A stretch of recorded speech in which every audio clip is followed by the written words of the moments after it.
You're listening to The Bible Guys, a podcast where a couple of friends talk about the Bible in fun and practical ways. Welcome to The Bible Guys. I'm just making stuff up right Wow. now. Yeah. Hey, my name is Chris. This is Jeff, and we want to welcome you whether you're joining us on a Tuesday or you're back watching and binging. There you go. Yes, or, just back listening. Just hoping Chris would sing to us this morning. Well, I made that up. It could be our new jingle to everything. No, I don't think so. Okay. Well, hey, today we're opening up with a segment called Mailbags. There you go. Mailbags. Mailbags. And today, Jason R. writes in, and Jason R. says this: we've seen both your musical sides, so my question is, if you started a band with 5 of your closest friends, what would the band's name be, and what kind of songs would you sing? That is such an interesting question. Wow. First of all, thank you, Jason. Yeah. Jason, for caring. Well, I wonder what kind of band. What kind of band would we have? Yeah, first of all, 5 closest friends. Holy cow. Like, would you do like a rock band? I don't know. Like you're probably a pop band. I mean, you're a Taylor Swift. Probably. Taylor Swift Okay, fan. listen, that's the thing that you remember because that's the thing. Well, it's either going to be you want to make fun of me of. It's either going to be a pop band, you and Taylor, or it's going to be theater. Like you're going to have a theater you troupe. and Taylor. Right? So you and Zach. Listen, I like all sorts of music. You know, when I lived in Atlanta, You could call your band Zach Swift. oh my word, There you go. Oh my word, Taylor Efron. oh wow, That'd be awesome. or Zwift. Zwift. There you go. Hey, when I lived in Atlanta, I had no choice but to like country music more. I liked no it choice. already. It was a requirement. It's like a law. It was. You get fined. I had a pickup truck. If they pull you over and you listen to something besides country music, you get a ticket. You get in trouble. I actually, country music by far was my favorite genre of music. And then I moved up here for some reason. It just wasn't around me. And I'm not the kind of person that just seeks out music if it's around me, right? So I don't know. That's a weird statement, but I don't like play a lot of music. I don't go out of my way to buy CDs back in the day or something like that. So and make a playlist today, those kinds of things. So I just sort of like listen to the stuff that's sort of playing, right. And I loved country music, and so yeah. I mean, one of my favorite artists today, right? Actually, a lot of them still country music. So I would actually say I would shoot for country. Boot Scootin' Zarbaugh. Yeah, and I would call the name of my band. What would you call it? I would call it. That's hard. That's a hard question, Jason. Okay, so I just ran it through. I said, give me a cool rock band name. This is through ChatGPT. Wow. Give me 10 cool rock band names for a lead singer named Jeff. They gave me some dumb ones. Jeff's Electric Revival, Sonic Jeffscape, Jeff's Wow. Orbit, right? So then I said 10 more aggressive names, and it gave me Cataclysmic Jeff, Jeff's Anarchy, but the best one, there's Vengeance of Jeff. That's kind of neat. Savage Jeff Uprising. There you go. Wow. So there you go. Savage Jeff Savage Uprising. Jeff Uprising would be All right, can you do my me a rock favor? band name. Can you do me a favor since you have it right there? Mhm. A country band with somebody named Chris. Give me a country band name. With a lead singer named Chris. With a lead singer named Chris. Okay, let's see. This is good. This is good. For those who don't use This is ChatGPT's best one. Yeah, okay. Chris and the Heartland Drifters. Ooh. Chris and the Heartland Drifters. That's rough. You want more? No. How about 5 more? It only gave you... I only asked it for 1. Oh. Here we go. Here's 5 more. Chris Canyon and the Ridge Riders. I like that one The better. Whiskey Hollow Boys with Chris. Oh, the Whiskey Hollow Boys. There you go. Okay. Chris Prairie and the Sunset Strummers. Oh, wow. That's the winner. That's the winner. Chris Lonesome in the High Plains. No. Read it again. Chris Crossroads in the Dusty Boots. Oh, wow. That's pretty good, too. Okay, but what did I say? Chris Prairie and the Sunset Strummers. Oh, my word. Is that your name? Is the Sunset Strummers. Are you kidding me? Chris Prairie and the Sunset Strummers. That is so good. It's so bad. It's so good. How about this? Let me do this. Oh, my word. Give me a country band name mixing Taylor Swift and Zac Efron for Chris Zarbaugh. Why'd you say for Chris Zarbaugh? Okay, here we go. It's going to be crazy. Those are three big... Chris Zarbaugh and the Swift Horizons.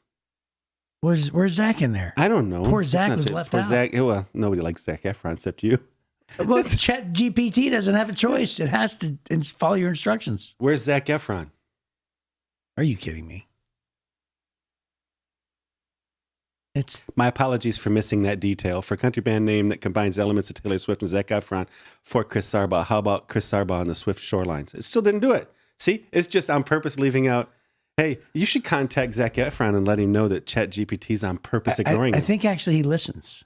Does he? Yeah, he's listening right now. Yeah, I'd imagine. At least I think so. Yeah. In my mind. In your heart. In your heart. Your heart tells you.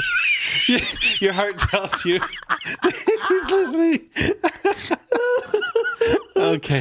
If you're a new listener, you're probably wondering what the deal is.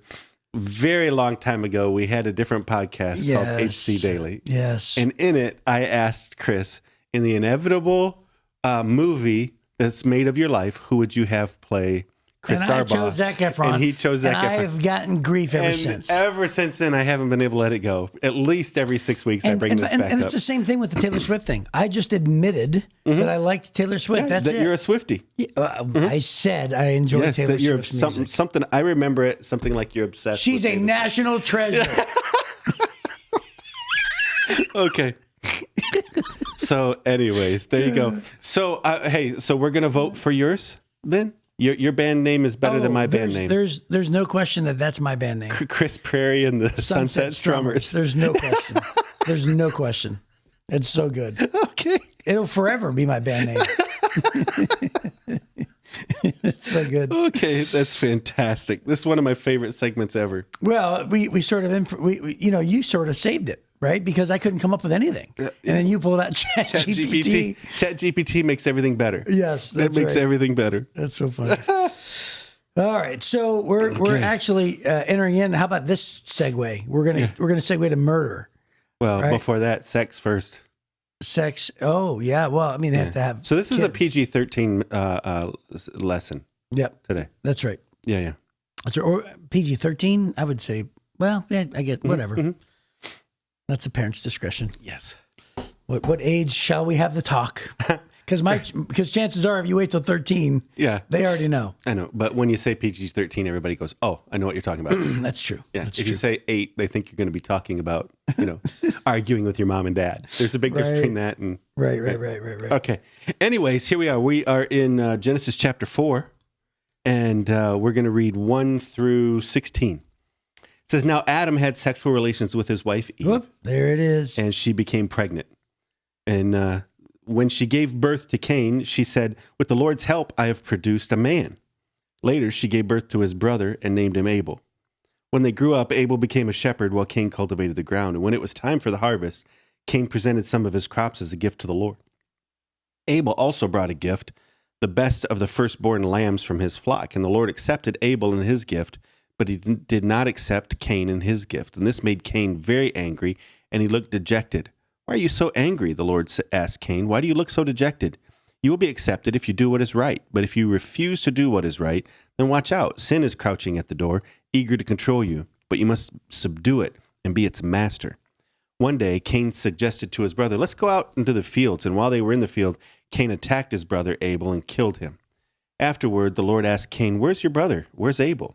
"I don't know," Cain responded. "Am I my brother's guardian?" But the Lord said, "What have you done? Listen, your brother's blood cries out to me from the ground. Now you are cursed and banished from the ground, which has swallowed your brother's blood. No longer will the ground yield crops for you, no matter how hard you work. From now on, you'll be a homeless wanderer on the earth." Cain replied to the Lord, "My punishment is too great for me to bear. You've banished me from the land and from your presence. You've made me a homeless wanderer. Anyone who finds me will kill me." The Lord replied, "No, for I will give a 7-fold punishment to anyone who kills you." Then the Lord put a mark on Cain to warn anyone who might try to kill him. So Cain left the Lord's presence and settled in the land of Nod, east of Eden. Mercy. Yes, that's what he needs. Yeah, no doubt. And this is a crazy story. Yes. It's crazy. And there's a lot of indicators here, principles that actually translate for us today, right? So obviously Adam and Eve had two kids. So that's pretty normal. They grew up, and then it goes out of its way to say that Abel was the one that brought a gift, but it describes the gift. Yes. It says the best of the firstborn lambs from his flock. Obviously, because of God's rebuke, we know that was the thing that was right? Because he says, why are you dejected? Why are you? And by the way, God's question is very logical. He's saying, I don't understand why you're angry because I've refused your gift.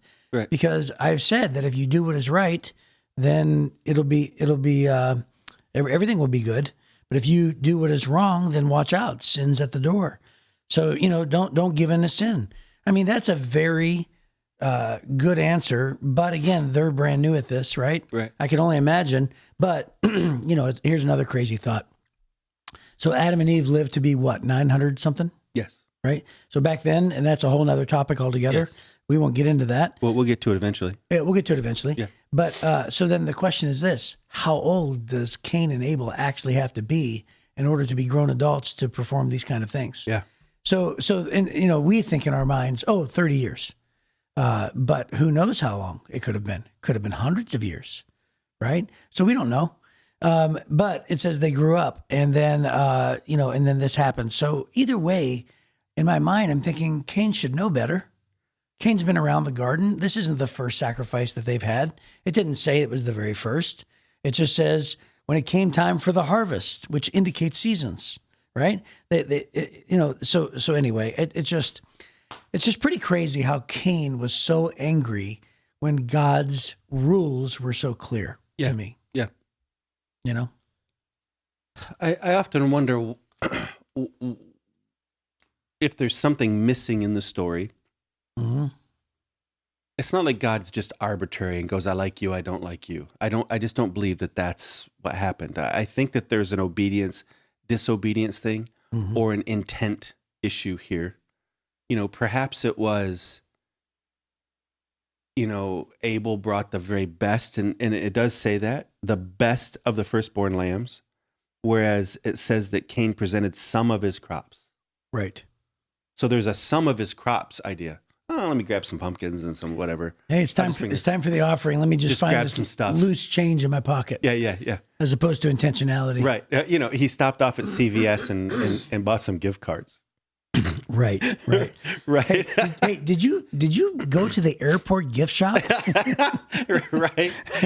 Exactly. As opposed to, the Bible says that Abel brought the best of the firstborn lambs. So he brought the very best, and Cain just brought some. And I think that there's a significant difference in those two that the Bible is making on purpose. Right. But I also wonder if the thing that's missing is, did God already tell them, what I want is sacrifice? Oh, I mean, I'm just assuming that. Right. I'm assuming. I thought that was assumed because he says to Cain, why do you look so dejected? You'll be accepted if you do what is right. Yeah. Well, God can't make, in my mind, the logic says that God is not going to make that statement without having already established what is right. Right. Yeah, the system that is set up, because but it could have been system. right heart. He brought me the best, and you you didn't. Oh, okay. Right. So it didn't have to be, in my mind, that statement, like a rule. Right. That statement doesn't necessarily say a perfect lamb. It's true. The difference is, Abel brought me the very best, and you know that you didn't. So it could have been that, or it could have been both. Yeah. Right? That God had already established, hey, when you bring an offering to me, bring me a perfect lamb. And so Abel does, and Cain doesn't. And now we do know, coming out of this, all of the perfect offerings coming out of this are lambs. Right. And the firstborn or the first fruit. Yeah. Yes. Right. The very best. Right. Without blemish, without spot. Yeah. That first fruits idea, which we'll get to eventually, but the Bible talks about bringing the first fruits of your increase. That may be it. This is the best versus leftovers.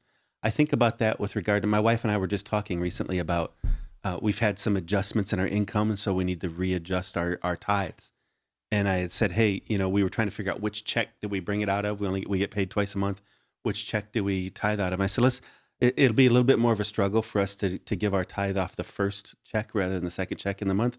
But I said, let's do that. Let's give from that one. Let's make sure that we're establishing it from the front end, that it's on purpose, that we're giving the first and the best. And it's this principle.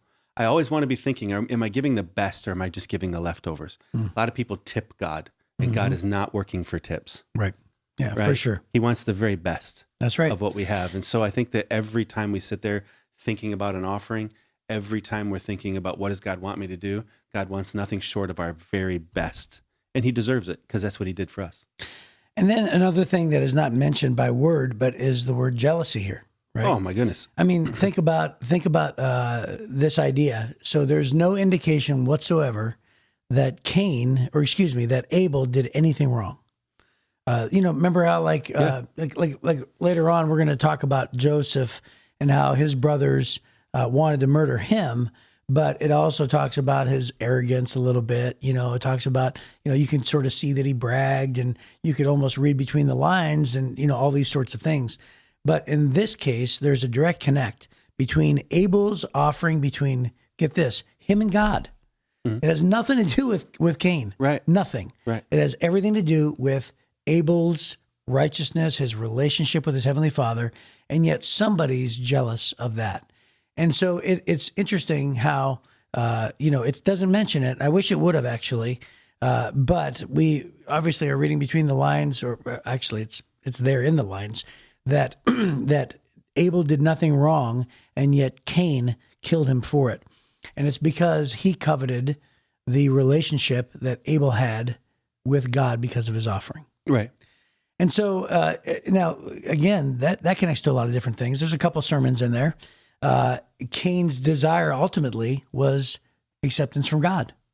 Cain's desire ultimately was to be loved by God the way that Abel was loved by God for his offering. So it's interesting, isn't it? So he has this jealousy, but in the end, his desire was to connect with God. That's what he was jealous of, yeah. Which, again, points to how we are made. So, a lot of times we'll make fun of Christians, or, people, I'm not saying we, I'm saying the world. Yeah. Will make fun of Christians and put them down. But on the inside, they admire their conviction. They admire their faith. They say, wow, I wish I could believe in something like that. Yeah. Because there's something in all of us that wants a relationship with our Creator.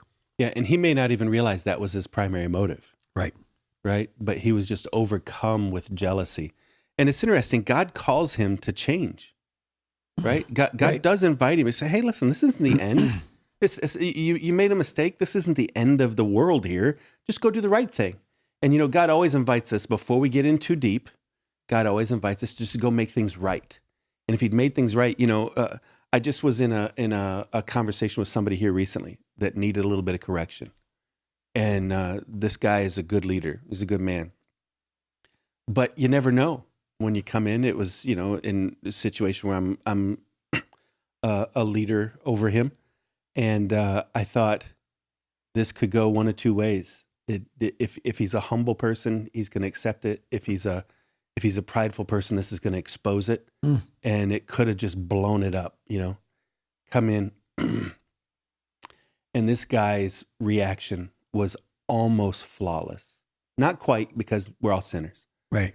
Man, this guy, there's an Indian, that's awesome. There's an Indian proverb that says, when somebody shovels dung on you, keep your mouth shut. Right? Which is such a great phrase. That's an Indian proverb? Yeah. Isn't that awesome. A great phrase? It's a great phrase. Yeah. And he did. So here he's getting some bad news. Mm-hmm. He's getting some stuff he doesn't want to hear. And he just sat there. He looked at the table for a minute. And then he looked up and he said, okay, I'm going to accept that. And he didn't like any of it. Now, we've had hours of conversation since. But in the confrontation, in that moment, it was this humility that went, okay, and we just talked. We sat and talked for a little while. There was 3 of us sitting there. And we sat and talked. Hey, we all have blind spots. That's all. It's just a blind spot. Here's an opportunity to maybe make things better.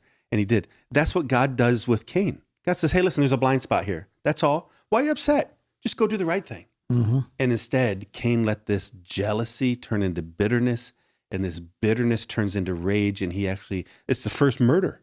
Right. The first murder in human history Yep. is a result of something that was so easily fixable. But he took it personal. I think that we tend to take corrections so personal. I'm a farmer. I'm not a shepherd, right? You take what I gave you. And a lot of times we want to do that with God. We want to worship God the way we want to worship him, rather than the way that God has already prescribed to be worshiped, right? And then we go, oh, you give me this correction. It's a personal thing. It's a personal assault on me. It's not personal. I just want you to be better, right? So go fix it, and then everything will be fine. And instead, he's full of bitterness, and this bitterness eventually ruins not only his life, but his brother's life. And then he's cursed for the rest of his existence on the planet. Yeah.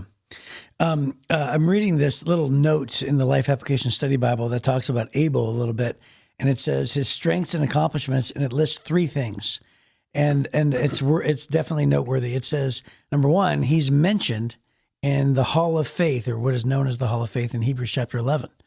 So when the writer of Hebrews was talking about the Old Testament characters, how they were known for their faith and how their actions prove their faith, it's interesting how Abel is not ascribed very many verses here, right? Right. I mean, Abel comes and goes, right? Yeah. He's mentioned in a few verses. We don't really know much about him. We just know he's faithful, and we know he's dead. Right. That's really it. That's it. And yet he's mentioned in the Hall of Faith, which is pretty incredible. And then he's also the very first shepherd. Mm-hmm. Now think about the significance of how Jesus used the symbolism of shepherd, right? That's pretty cool. Yeah. And yet Abel is the very first shepherd. And then he's the first martyr for truth. Matthew, and it references Matthew 23:35. I don't know what that is. But I think I'm going to look it up while I hand it over back to you, because that's pretty cool. So there's a big application here, and it's mentioned here in the Life Application Study Bible. Adam and Eve's disobedience brought sin into the human race. They may have thought that their sin, eating a piece of fruit, wasn't very bad, but notice how quickly their sinful nature developed into their children. Simple disobedience quickly degenerated into outright murder. Adam and Eve acted only against God, but Cain acted against both God and other people. A small sin has a way of growing out of control. So let God help you with your little sins before they turn into tragedies. What a great application, right? Hey, we think that little lie, we think that little flirt, we think that little second drink, we think, we can go on and on. All these little sins we don't think are a big deal. But ultimately, it was one generation later, a piece of fruit leads to murder. Right. Right? And that's what happens. Sin unchecked will always lead to tragedy. Like a snowball rolling down the hill. That's right. That gets bigger and bigger as it goes down. Right. Mm-hmm. By the way, that reference that I referenced there, Matthew 23:35, it's actually just referring to when Jesus was rebuking the Pharisees, and he was talking about, hey, you've killed the prophets, and he said, just like Abel was murdered, you will kill some by crucifixion. He was really referring to himself. Uh-huh. And that's interesting, isn't it? So he's referring. He was saying that Abel died for truth. Yes, he died for good. Here, I'll just read it to you. Yeah. It says, as a result, he's talking to them. You'll be held responsible for the murder of all godly people of all time, from the murder of the righteous Abel to the murder of Zechariah, whom you killed in the temple between the sanctuary and the altar. I tell you the truth, this judgment will fall on this very generation. Wow. Yeah. And he's including himself, obviously, Jesus. Because the verse before that, yeah, so he's acknowledging that Abel's the first martyr. That's right. Mm. That's right. Mm. And in the New Testament, Stephen is the first martyr. That's in Acts chapter 7. First Christian martyr. First Christian martyr. That's right. In the New Testament. So interesting.